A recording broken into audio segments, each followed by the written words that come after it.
20వ శతాబ్దం ప్రారంభమైంది. నులివెచ్చని స్థితిలో కిక్కిరిసిన ప్రజలతో నిండిన సంఘాలు. వారి హృదయాలు ఖాళీగా ఉన్నాయి. అయితే ఆ నులివెచ్చని స్థితిలో ఉన్న ప్రజల మధ్య నుండి దేవుడు ఒక అసాధారణమైన మనిషిని ఎన్నిక చేసుకున్నాడు, ఆరిపోయిన ఉజ్జీవ జ్వాలలను మళ్ళీ రగిలించడానికి. ఆయన పేరు విలియం జోసెఫ్ సేమోర్. ఒకప్పటి బానిసల కుమారుడు, ఒక కన్ను చూపులేనివాడు, ప్రార్థిస్తూ జీవించిన దయానీయ ప్రసంగికుడు. పదవులు లేవు, అధికారం లేదు, దేవుని సన్నిధి కొరకు తీవ్రమైన ఆకలి మాత్రమే. ఇతరులు వేదికలను, జనసమూహాలను వెతికినప్పుడు అతను ప్రార్థనా బలిపీఠాన్ని వెతికాడు. అతని క్రింది నేల పవిత్ర స్థలంగా మారే వరకు అతను గంటల తరబడి ఒంటరిగా మోకాళ్లపై గడిపేవాడు. అతని ప్రార్థనల నిశ్శబ్దం నుండి ఒక శబ్దం వచ్చింది. అది చరిత్రను మార్చిన శబ్దం, అజూసా స్ట్రీట్ రివైవల్. కానీ ఆ అగ్ని వచ్చే ముందు అతను దేవుని చేతిలో విరగగొట్టబడ్డాడు. హ్యూస్టన్లో అతను నల్లజాతి వాడని తరగతి గదిలోనికి అనుమతి ఇవ్వలేదు.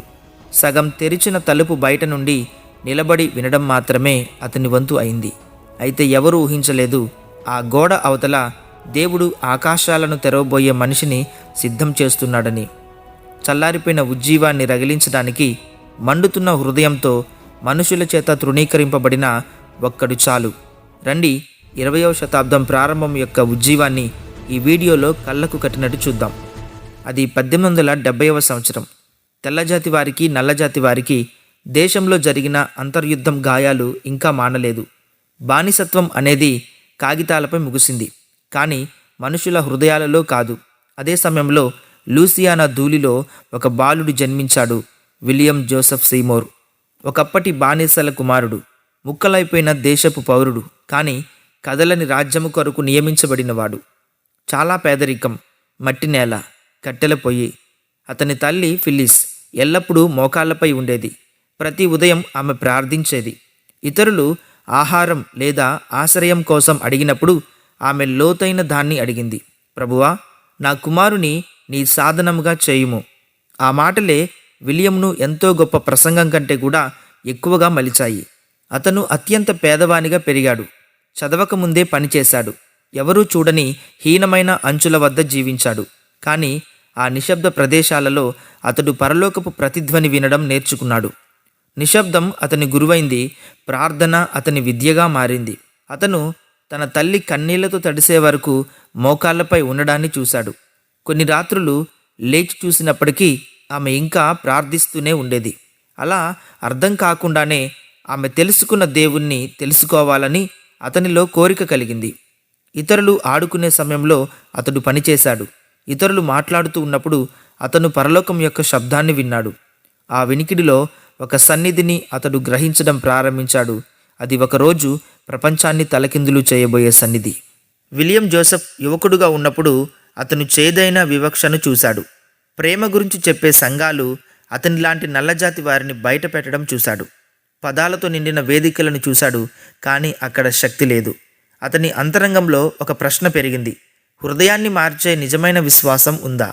దాన్ని వెతుకుతూ లూసియానా నుండి ఇండియానా పోలీస్ వరకు నగరం నగరం తిరిగాడు. ఆ మరింత లోతైన ఆత్మీయ అనుభవం కోసం వెంబడించాడు. ఆ ప్రయాణంలో హోలీనెస్ ఉద్యమం కోసం అతనికి తెలిసింది. పరిశుద్ధత, సమర్పణ, దేవుని కొరకు పరిశుద్ధంగా ఉంచబడిన హృదయం, అవి అతన్ని గుచ్చాయి. పరిశుద్ధత గర్వం కాదు, సమర్పణ అని గ్రహించాడు. ఆ రోజు నుండి అతని జీవితం ప్రార్థన వైపు వంగడం ప్రారంభించింది. కానీ 1895లో చర్మ మహమ్మారి, స్మాల్ ఫాక్స్ వ్యాధి వచ్చింది. జ్వరం, నొప్పి, ఒంటరితనం, జీవన్మరణాల మధ్య రోజులు గడిచాయి. తడబడే స్వరంతో దేవునితో ఒక తీర్మానం చేశాడు, ప్రభువా, నన్ను బ్రతికిస్తే ప్రతిరోజు నీదే, నీకోసమే జీవిస్తాను అని. అతను బ్రతికాడు, కానీ ఎడమవైపు ఉన్న కంటి చూపు కోల్పోయాడు. ముఖం మచ్చలతో నిండింది. దేవునితో చేసుకున్న నిబంధనకు గుర్తుగా నల్లటి గుడ్డతో కంటిని కప్పుకున్నాడు. కొంతమందికి అది అవమాన గుర్తు, అతనికి మాత్రం అది దేవుని కృపకు గుర్తు. ఆ తరువాత అతను కేవలం స్వస్థత కాదు, దేవుని చిత్తాన్ని, ఉద్దేశాన్ని వెతికాడు. దేవుడు తన పని కోసమే బ్రతికించాడని గ్రహించాడు. అతను హోటళ్లలో పనిచేశాడు, పాత్రలు కడిగాడు, చెప్పులు పాలిష్ చేశాడు. లోకానికి మరుగైన వాడే, కానీ పరలోకానికి పరిచయం ఉన్నవాడు. ఇతరులు విశ్రాంతి తీసుకున్నప్పుడు అతను మోకాళ్ళపై ఉండేవాడు.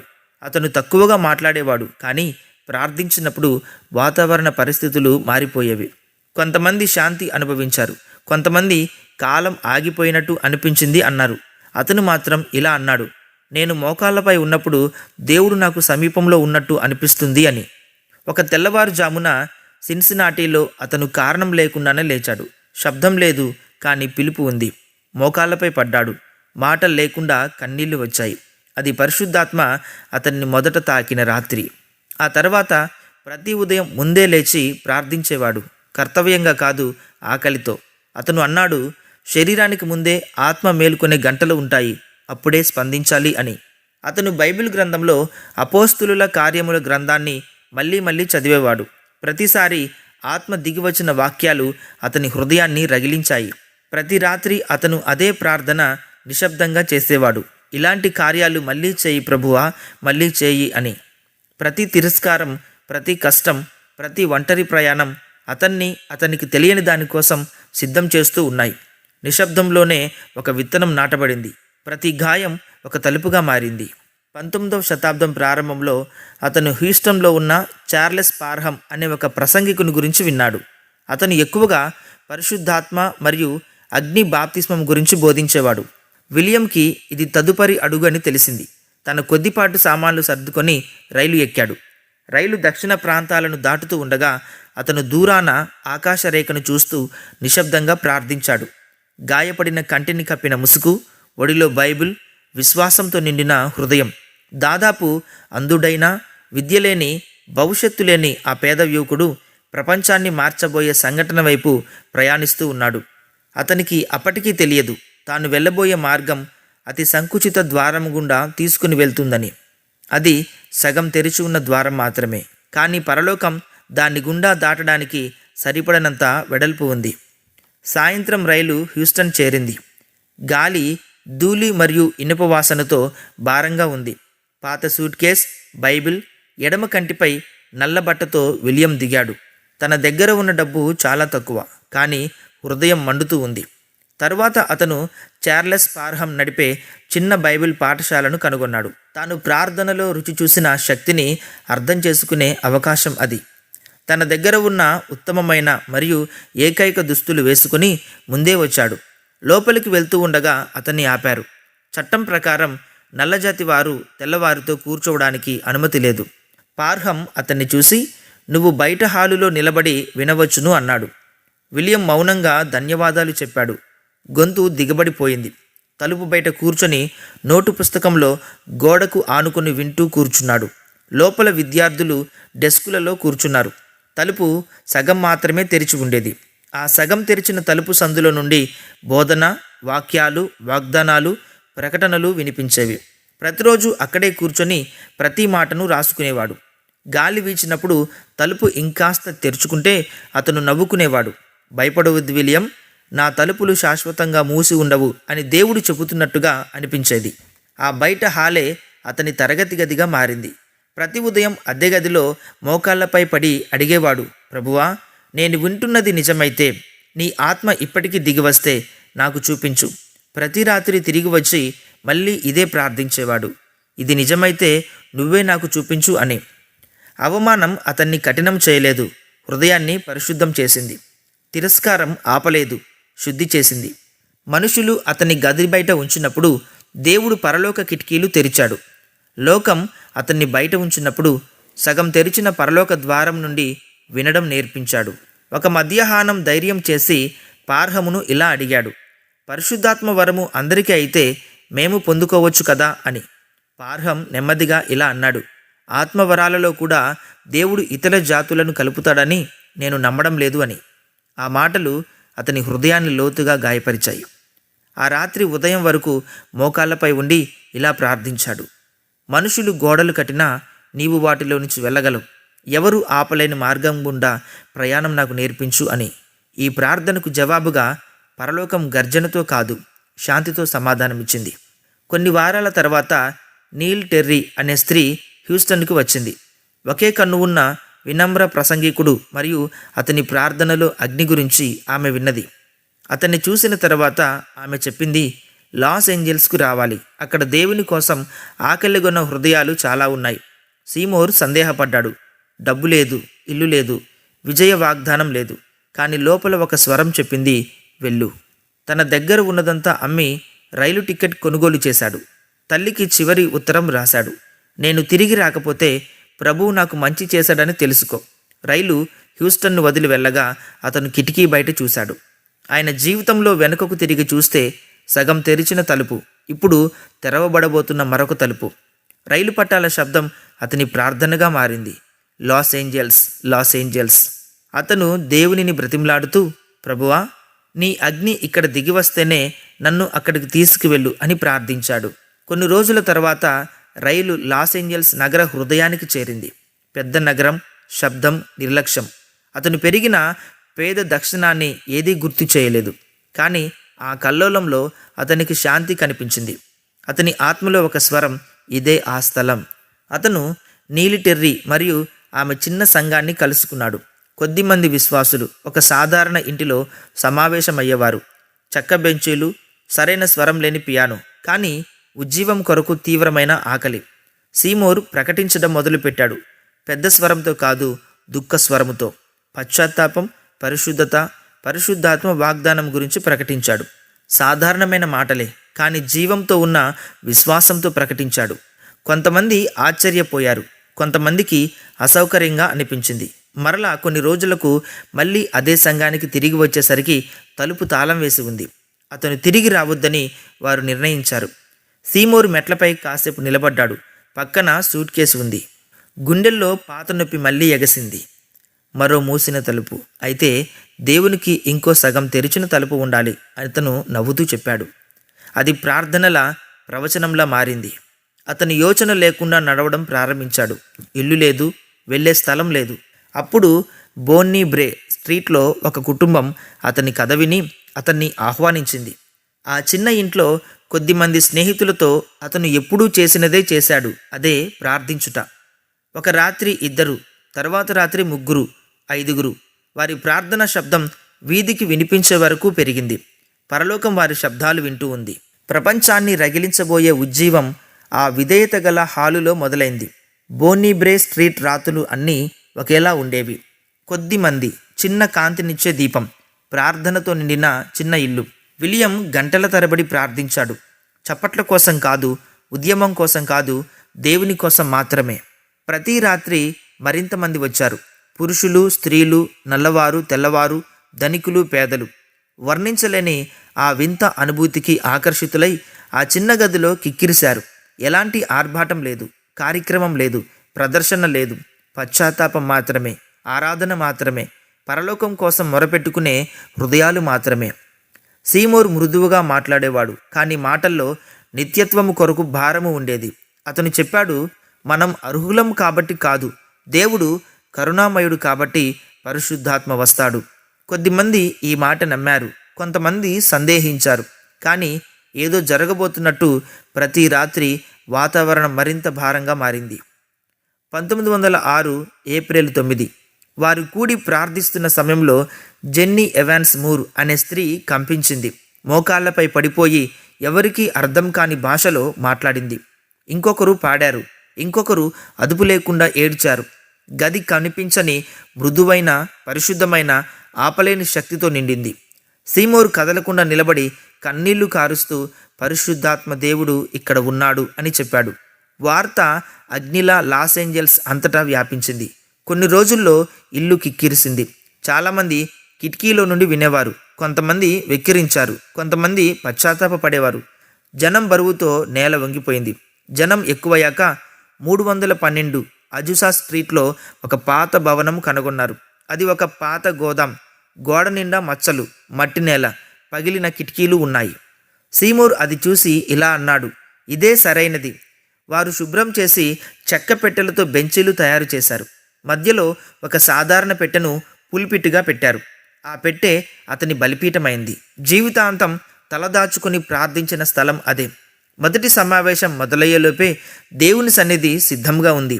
లోపలికి వచ్చిన వారు వెంటనే మోకాళ్ళపై పడ్డారు. కొంతమంది గట్టిగా ప్రార్థించారు, కొంతమంది నిశ్శబ్దంగా, కొంతమంది భాషల్లో మాట్లాడారు. కొంతమంది పశ్చాత్తాపంతో ప్రార్థించారు. క్రమం లేదు కానీ సన్నిధి మాత్రమే అక్కడ వ్యాపించింది. రిపోర్టర్లు వచ్చారు. వారు చూసినది అర్థం కాలేదు. వివిధ నేపథ్యాల వారు కలిసి ప్రార్థించడం, పాడటం, మొరపెట్టుకోవడం. వర్ణ వివక్షతో విభజించిన లోకంలో అజూసా స్ట్రీట్ పరలోకం హద్దులను చెరిపివేసే స్థలంగా మారింది. ఒక పాత్రికేయుడు ఇలా రాశాడు: అస్తవ్యస్తం అనుకున్నాను, కానీ పరిశుద్ధతను చూశాను. ఇక్కడ మండే ప్రేమ ఉంది. సమావేశాలు ఆగలేదు. పగలు రాత్రి తలుపులు తెరిచి ఉండేవి. కొంతమంది ఉదయం వచ్చి అర్ధరాత్రి వెళ్ళేవారు, ఆ సన్నిధిని వదిలిపెట్టలేక. కొంతమంది నేలపై నిద్రపోయేవారు. కొంతమంది సాక్షులు భవనం పైన అగ్నిలా కనిపించే కాంతిని చూశాము, కానీ కాల్చలేదు అని చెప్పారు. ఎక్కడి నుంచో పాటలు వినిపించాయని అన్నారు. గాయకులు కనిపించలేదు. సీమోర్ నియంత్రించడానికి ప్రయత్నించలేదు. అతను అరుదుగా ప్రసంగించాడు. చాలా సమయం చెక్కపెట్టెలో తలదాచుకుని ప్రార్థించేవాడు. అతను తరచూ చెప్పేవాడు, ఇక్కడ గొప్ప ప్రసంగికులు లేరు, గొప్ప దేవుడు మాత్రమే ఉన్నాడు. 3 సంవత్సరాలు ఆ అగ్ని ఆగకుండా మండింది. అది ఆపలేని ఆత్మీయ అగ్నికణముల అనేక దేశాలకు వ్యాపించింది. అనేక మంది మిషనరీస్ అజూసా వీధిలో జరుగుతున్న ఉజ్జీవాన్ని చూడడానికి వచ్చేవారు, కానీ పరిశుద్ధాత్మను వ్యక్తిగతంగా పొందుకొని వెళ్ళేవారు. లోకం దానిని ఒక ఉద్యమం అని పిలిచింది. అతను దానిని దేవుని కరుణ అని పిలిచాడు. సంవత్సరాలు తుఫాన్లు తీసుకువచ్చిన లాస్ ఏంజల్స్లోని ఆ చిన్న వీధిలో పరలోకం భూమిని తాకిందని ఎవరూ నిరాకరించలేకపోయారు. లాస్ ఏంజల్స్లోని ఆ చిన్న వీధిలో పరలోకం భూమిని తాకింది. అజూసా స్ట్రీట్ మిషన్ ఇంకా జీవంగా ఉంది. ప్రజలు ప్రతి దిశ నుండి వచ్చారు, ఆకలితో, నిరాశతో, ఆసక్తితో. కానీ జనసమూహం పెరిగే కొద్దీ శబ్దం కూడా పెరిగింది. హృదయాలను ఏకం చేసిన అదే అగ్ని ఇప్పుడు వారిని పరీక్షించడం ప్రారంభించింది. నియంత్రించడానికి ఉద్దేశించని దానిని కొందరు వ్యవస్థీకరించాలనుకున్నారు. ఇంకొందరు ఆ అగ్నిని తమదిగా మార్చుకోవాలనుకున్నారు. విలియం సీమోర్ దీనిని ముందే గమనించాడు. ప్రతి సమావేశానికి ముందు గంటల తరబడి ప్రార్థిస్తూ పరిశుద్ధంగా ఉండాలని దేవునిని అడిగేవాడు. అతను తరచూ చెప్పేవాడు, ఆత్మానుసారంగా ప్రారంభించి శరీరానుసారంగా ముగించడం చాలా సులభం. విమర్శలు నిరంతరం వచ్చాయి. పత్రికలు వెక్కిరించాయి. ప్రసంగికులు హేళన చేశారు. ఒక నల్లజాతి మనిషిని దేవుడు ప్రపంచ పునరుద్ధరణకు ఉపయోగిస్తాడని చాలామంది నమ్మలేదు. ఒకప్పుడు అతనికి బోధించిన చార్లెస్ పార్హమ్ కూడా స్వయంగా చూడటానికి వచ్చాడు. అతను వచ్చినప్పుడు సమావేశం అగ్నిలా ప్రతి వర్ణానికి చెందిన వారు కలిసి ప్రార్థిస్తూ, పాడుతూ, ఆనందిస్తూ కొనసాగుతూ ఉంది. పార్హమ్ చుట్టూ చూసి అసంతృప్తిగా అన్నాడు, ఇది గందరగోళం, ఇది దేవుని పని కాదు. సీమోర్ నిశ్శబ్దంగా విని సమాధానమిచ్చాడు, సోదరా, క్రీస్తు రక్తం ప్రతి గోడను ఇప్పటికే కూల్చేసింది. పరిశుద్ధాత్మ ఎలాంటి భేదం చేయడు. పార్హమ్ కోపంతో వెళ్ళిపోయాడు. అతని మాటలు వ్యాపించాయి. కొంతమంది వెనక్కి వెళ్ళిపోయారు. కానీ సీమోర్ ప్రతిఘటించలేదు. అతను ఎప్పటిలాగే ప్రార్థించాడు. ఒత్తిడి పెరిగింది. పత్రికలు దీనిని మూర్ఖత్వం అని పిలిచాయి. సంఘ నాయకులు ప్రజలను దూరంగా ఉండమని హెచ్చరించారు. ప్రతి ఉదయం సీమోర్ చెక్కపెట్టె ముందు మోకాళ్లపై పడిపోయి ఎవరూ వినని ప్రార్థనలు రహస్యంగా చేసేవాడు. జనం తగ్గిపోయారు. వార్తలు కూడా మాయమయ్యాయి. కానీ ఆ నిశ్శబ్దంలో అగ్ని ఇంకా పవిత్రంగా వెలిగింది, కనిపించకుండా లోతుగా. ఈ కాలంలో దేవుడు అతనికి సహచారిని ఇచ్చాడు, జెన్నీ ఎవాన్స్ మూర్. బోనీబ్రే స్ట్రీట్లో మొదట ఆత్మను పొందిన వారిలో ఒకరు. ఆమె మృదువుగా, భక్తిగా, స్థిరంగా ఉండేది. 1908లో వారు వివాహం చేసుకున్నారు. కలిసి ప్రార్థించారు, పాడారు, సేవను కొనసాగించారు. సీమోరు అలసిపోయినప్పుడు జెన్నీ పియానో వాయించింది. ఆమె బలహీన పడినప్పుడు అతను ప్రార్థనతో ఆమెను నిలబెట్టేవాడు. వారి ప్రేమ నిశ్శబ్దం కానీ శక్తివంతం. ఒకే అగ్ని కోసం మండిన 2 ఆత్మలు. కానీ ప్రపంచం ముందుకు సాగింది. కొత్త ప్రసంగికులు వచ్చారు. కొంతమంది అజూసాలో వెలిగిన అగ్నితో సంఘాలు నిర్మించారు, కానీ దానిని పుట్టించిన వినయాన్ని మర్చిపోయారు. ఇంకొందరు శక్తిని స్వీకరించారు, కానీ ప్రార్థనను వదిలేశారు. సీమోర్ నిశ్శబ్దంగా చూశాడు. అతను కోపపడలేదు, అర్థం చేసుకున్నాడు. ఉద్యమాలు వస్తాయి, పోతాయి, కానీ నిజమైన పునరుద్ధరణ బలిపీఠం ఉన్న చోటే జీవిస్తుంది. అతను తన దినచర్యలో ఇలా రాశాడు, అత్యంత ప్రమాదం హింస కాదు, గర్వం. మనుషులు దేవుని మహిమను తాకినప్పుడు అది తమదే అనుకుంటారు. సంవత్సరాలు గడిచాయి. భవనం పాతబడింది. బెంచీలు పగిలాయి. జనసంఖ్య తగ్గింది. కానీ సీమోర్ ఆగలేదు. ప్రతి ఉదయం ముందుగానే వచ్చి దీపం వెలిగించి చెక్కపెట్టె దగ్గర మోకాళ్లపై పడిపోయి కన్నీళ్లతో నేలను తడిపేవాడు. అతను రెండవ అజూసా కోసం అడగలేదు, ఆత్మ ఉండాలని మాత్రమే అడిగాడు. ఒక యువకుడు ఇలా అడిగాడు, మీకు జనం గుర్తొస్తున్నారా? సీమోర్ నవ్వి చెప్పాడు, జనం కాదు, ఆకలి గుర్తొస్తుంది. అతను జెన్నీ రోజులు సంవత్సరాలు కొనసాగించారు. కొద్దిమంది మాత్రమే వచ్చినా పరలోకం చూస్తున్నట్టు ప్రార్థించారు. బహుశా నిజంగానే చూసి ఉండవచ్చు. భవనం బలహీనపడింది, కానీ సన్నిధి ఎప్పుడూ తగ్గిపోలేదు. ఎప్పుడో ప్రపంచాన్ని కదిలించిన అదే భారాన్ని గాల్లో ఇప్పటికీ అనుభవించారని కొందరు చెప్పారు. సముద్రం దాటి ప్రతిధ్వనులు కొనసాగాయి. ఆఫ్రికా, యూరప్, దక్షిణ అమెరికా, ఎక్కడ హృదయాలు సిద్ధంగా ఉన్నాయో అక్కడ మిషనరీలు అగ్నిని తీసుకుని వెళ్ళారు. కానీ దాన్ని వెలిగించిన మనిషి అదే వినమ్ర స్థలంలో ఉండి ఆ బలిపీఠాన్ని కాపాడాడు. చివరి వరకు అతని ప్రార్థన అదే, ప్రభువా, ఈ అగ్ని పరిశుద్ధంగా ఉంచు. నేను లేకపోయినా నీవు కోరిన చోట మండనివ్వు. అతను జనసమూహం లేదా ఖ్యాతితో కొలవలేదు, సన్నిధితో కొలిచాడు. లోకం ముందుకు వెళ్ళిపోయినా ప్రార్థన ఆపని ఆ మనిషిని పరలోకం మాత్రం మరచిపోలేదు. అగ్ని చేసిన పరీక్ష తన పని చేసింది. అతన్ని దహనం చేయలేదు, శుద్ధి చేసింది. అతను ఆ జ్వాలలను విశ్వాసంగా మోశాడు. ఇప్పుడు ప్రశాంతమైన మహిమ సమీపిస్తోంది. సంవత్సరాలు గడిచాయి. అజుసా స్ట్రీట్ మిషన్ నిశ్శబ్దమైంది. గోడలు జారిపోయాయి, బెంచీలు పగిలిపోయాయి. కానీ అక్కడ ఏడ్చి ఆరాధించిన వేలాది మంది అడుగుజాడలను నేల ఇంకా గుర్తుంచుకుంది. విలియం సీమోర్కు మాత్రం ఆ అగ్ని ఎప్పుడూ ఆరిపోలేదు. ఇప్పుడు అతను జనసమూహాలకు ప్రసంగించలేదు. కొంతమంది స్నేహితులు సంఘాన్ని నిర్మించడానికి వెళ్ళారు, ఇంకొందరు ఖ్యాతి కోసం. కానీ సీమోర్ అదే వినమ్ర స్థలంలో ఉండిపోయాడు. కన్ను మీద నల్లకప్పు, బైబిల్, దేవుడు. ప్రతి ఉదయం ముందుగానే వచ్చేవాడు. నిశ్శబ్దంలో కాసేపు కూర్చొని లోతుగా శ్వాస తీసుకొని చక్కపెట్టె ముందు మోకాళ్ళపై పడేవాడు. ఇప్పుడు అతని ప్రార్థనలు పొడవుగా లేక గట్టిగా ఉండేవి కాదు, సంభాషణ లాంటివి. ప్రభువా, నువ్వు ఇంకా ఇక్కడ ఉన్నందుకు ధన్యవాదాలు. అతని భార్య జెన్నీ ఎప్పుడూ అతని ప్రక్కనే ఉండేది. అతను ప్రార్థించగా ఆమె పియానో వాయించి మృదువుగా పాడేది. అతను బలహీనపడితే ఆమె మాట్లాడేది. ఆమె బలహీనపడితే అతను ప్రార్థనతో కప్పేవాడు. రెండు ఆత్మలు, ఒకే జ్వాల. జనం వెళ్ళిపోయారు, కానీ సన్నిధి కాదు. ఉద్యమ శబ్దం తగ్గింది, కానీ దేవుని మెల్లనైన స్వరం మిగిలింది. ఖ్యాతి వెలుగు మసకబారింది, కానీ సన్నిధి మరింత పవిత్రమైంది. మిషన్ చిన్నదిగా కనిపించినా ప్రపంచ నలుమూలల నుంచి లేఖలు వచ్చాయి. Africa, India, Brazil. అద్భుతాలు, మార్పులు, పునరుద్ధరణలు. ప్రతి లేఖ ఒకే మాట చెప్పింది, అజూసాలో ప్రారంభమైన అగ్ని మాకు చేరింది. సీమోర్ తన ఒక్క మంచి కంటితో కన్నీళ్లతో చదివాడు. గర్వం కాదు, కృతజ్ఞత. మట్టి నేలలో మొదలైన చిన్న జ్వాల దేశాల మీద వ్యాపించిన అగ్ని జ్వాలగా మారిందని అతనికి తెలుసు. శరీరం బలహీనపడింది. ఉపవాసాలు, ప్రార్థనలు, భారాలు ప్రభావం చూపాయి. విశ్రాంతి తీసుకోమని చెప్పినప్పుడు అతను నవ్వి ఇలా చెప్పేవాడు, నేను మోకాళ్ళపై ఉండగలిగితే పని ఇంకా ముగియలేదు.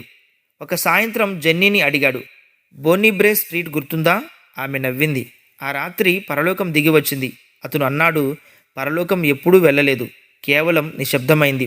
ఆ రాత్రి వారు ఖ్యాతి కోసం కాదు, విశ్వాసం కోసం ప్రార్థించారు.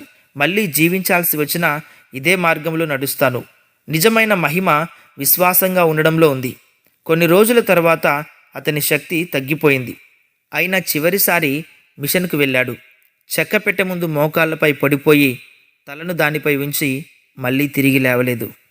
ఆ ఉదయం జెన్నీ అతన్ని కనుగొంది, ఎప్పటిలాగే ప్రార్థనలో. కానీ ఈసారి ప్రార్థన పూర్తయింది. పరలోకాన్ని భూమికి పిలిచిన మనిషి మోకాళ్ళపైనే పరలోక ద్వారం దాటాడు. శీర్షికలు లేవు, ఘనతలు లేవు. కానీ ఆ రోజు పరలోకంలో ఆరాధన శబ్దం పెరిగి ఉండవచ్చు. చిన్న అంత్యక్రియ, కొద్దిమంది, కొన్ని గీతాలు, వర్షంలా కన్నీళ్లు. జెన్నీ అతని బైబిల్ పట్టుకొని ఇలా చెప్పింది, అతను ప్రార్థిస్తూ మరణించాడు, అగ్ని ఇంకా జీవిస్తూ ఉంది. దశాబ్దాల తర్వాత చరిత్రకారులు అతన్ని ఆధునిక పెంతెకోస్తు తండ్రి అని పిలిచారు. పరలోకం మాత్రం విశ్వాసి అని పిలిచింది. అజూసా అగ్ని ఇప్పుడు కోట్లాది హృదయాల్లో ఉంది. సంఘాల్లో, గ్రామాల్లో, నగరాల్లో, ఇళ్లల్లో. సందేశం మాత్రం అదే. పునరుద్ధరణ గుర్తు చేసుకునే కథ కాదు, జీవించే అగ్ని. అజూసాలో జరిగినది అద్భుతం కాదు, ఇంకా జరుగుతున్నదే అద్భుతం. ఆ ఆత్మ ఇప్పటికీ హృదయాలను వెతుకుతూ ఉంది. ఒక మనిషి, ఒక చెక్క పెట్టే, చలించని విశ్వాసం. అతను విజయాన్ని వెతకలేదు, సన్నిధిని వెతికాడు. చప్పట్లు కాదు, బలిపీఠం. అందుకే మరణం తర్వాత కూడా పరలోకం అతన్ని ఘనపరిచింది. సీమూర్ ఒకసారి ఇలా రాశాడు: వినయంతో సిద్ధమైన ప్రజలను పరిశుద్ధాత్మ కనుగొంటే ఆయన మళ్ళీ వస్తాడు. బహుశా ఇది మనకు సందేశం. అజూసా అగ్ని కాలానికి చెందినది కాదు, హృదయానికి చెందినది. మీరు ఉన్న చోటే బలిపీఠం కట్టండి. మీ ఇంటిని ఆయన సన్నిధి నింపేంత వరకు ప్రార్థించండి. అగ్నిని గుర్తుపెట్టుకోవద్దు, అగ్నిగా మారండి. అజూసా స్ట్రీట్ మండిన అదే ఆత్మ ఇప్పటికీ శ్వాసిస్తూ మీ పేరును పిలుస్తూ ఉంది.